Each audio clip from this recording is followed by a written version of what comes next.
Sains Proses Skill, Tingkatan 5, Bab 6, Elektrokimia. Mari kita lihat soalan kertas 2, bahagian A.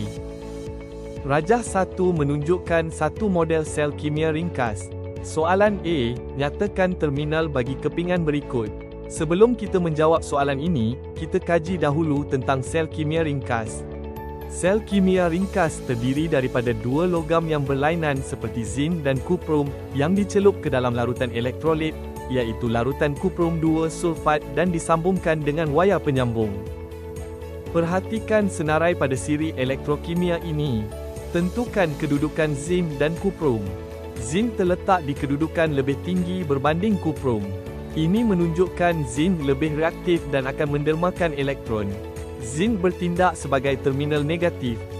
Kuprum yang kurang reaktif terletak di bawah siri elektrokimia akan menerima elektron dan bertindak sebagai terminal positif. Soalan B, didapati bahawa kepingan zin menipis selepas beberapa ketika. Mengapakah pemerhatian tersebut berlaku? Mari kita perhatikan sekali lagi rajah sel kimia ringkas itu. Kepingan zin adalah lebih elektropositif berbanding kepingan kuprum.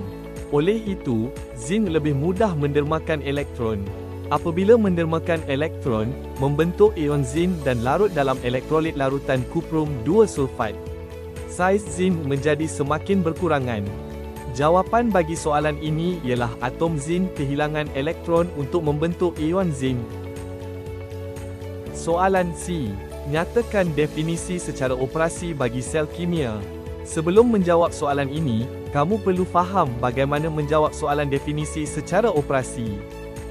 Definisi secara operasi melibatkan tiga perkara ini. 1. Istilah untuk mewakili keadaan tersebut, sama ada proses, alat atau situasi. Dalam eksperimen ini, sel kimia mewakili alat yang digunakan. 2. Apa kita lakukan? Dalam eksperimen ini, apa kita buat kepada sel kimia?